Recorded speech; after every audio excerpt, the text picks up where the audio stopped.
Have you ever wanted to learn how to make your very own balaclava just like this one? Well, today I'm gonna show you how. Hi, and if you're new here, my name is Penny Vaca, social media's drag mom, and if you didn't have a drag mama before, you have one now. Welcome to the family. Let's make a balaclava, which I just learned that that's what this thing is called, but...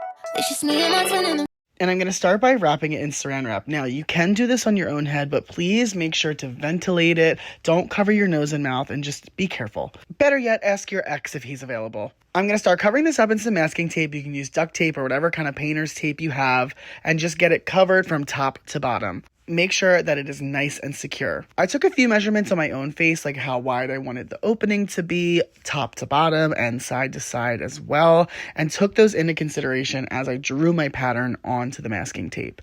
I decided to cut this into 4 pieces just to get the nice roundness of the head in there, and I just kind of freehanded everything, to be honest with you, and I cut all that off. I did end up making the front piece cut on the fold, which I'll show you a little bit later, but for now, I did like cutting this into 4s. You need to be checking your patterns. After I cut this off, I held it up to my head and I realized the opening isn't as tall as I need it, and it's not reaching the middle of the back of my head. So when I took this to the paper, I traced the original one, and then I took a different colored marker and made my adjustments. Again, just freehanding them all with vibes and seeing how it goes. If you're nervous about using your new pattern, you can always do a trial on some scrap fabric, but I just went right ahead because I had a pretty good feeling that this was going to turn out okay. I cut the 2 back panels, and then you can see here I ended up lowering and widening the fold of that original pattern to give myself more space around the neck, because I'd rather have to take it in than to let it out. It's a much simpler process. Then it was time to start the sewing, which is always the quickest part of the process. Also, let me know down in the comments if we're liking Tutorial Tuesdays and what you want next Tutorial Tuesday to be about, because I need to know. I'm not gonna lie, at this point I was really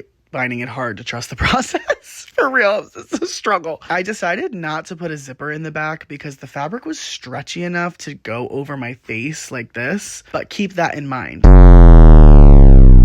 I definitely recommend doing your first one of these in a stretch fabric. It will make your life much easier. After I sewed up the back, I realized we had a little bit of gaping around the neck and a little bit of puckering towards the ears, so I wanted to fix that. Now, this looks crazy on its own, but once I put on the final look, bam, it totally makes sense. I think this might be my favorite look I've ever made. Let me know if you would make one of these balaclavas, because I think I'm gonna have to make a bunch more. As always, I hope this was helpful, and I'll see you in the next one. Bye!